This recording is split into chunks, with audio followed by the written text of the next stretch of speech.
দেখো এটা railway group ডির প্রিভিয়াস ইয়ার আসা একটা কোশ্চেনটা কি বলেছে দেখো, 528 টাকা দামে একটি পণ্য বিক্রি করে একজন ব্যবসায়ীর 12% ক্ষতি হয়, কত দামে পণ্যটি বিক্রি করলে তার 12% লাভ হবে। দেখো বিক্রয় মূল্য দেওয়া আছে, বিক্রয় মূল্য থেকে ক্রয় মূল্য যেতে গেলে কি করবো, তাহলে ক্রয় মূল্য আসবে, বিক্রয় মূল্য থেকে ক্রয় মূল্য যেতে গেলে 528, বিক্রয় মূল্য থেকে ক্রয় মূল্য যেতে গেলে 100কে উপরে দাও, 12% ক্ষতি মানে 100 থেকে 12 বাদ দাও, 12 8 কত হচ্ছে 20, আর 80তে হচ্ছে টোটাল 100 হয়ে যাবে। তাহলে এখান থেকে এটা পেলাম কি ক্রয় মূল্য, এর 12% লাভ করতে হবে, তাহলে ক্রয় মূল্যের উপর লাভ লোকসান মানে কি 12% লাভ মানে 112/100। এবার এখান থেকে ক্যালকুলেশন করে ফেলো,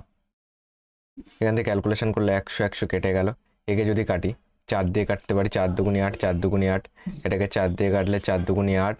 3 লাগবে, 4 8 32, এটাকে যদি তোমার একে যদি 2 দিয়ে কাটি তাহলে 11 দুগুনি 22, একে যদি 2 দিয়ে কাটি 2 দুগুনি 4, 6 দুগুনি 12,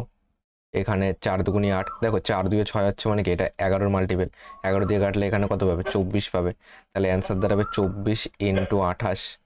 তাহলে দেখো 4 8 32 2, শেষে 2 আসবে, শেষে 2 একমাত্র ডিতে আছে, ডি হলো কারেক্ট অ্যান্সার। তাই টোটালটাকে গুণ করলে দেখবে 672 আসবে।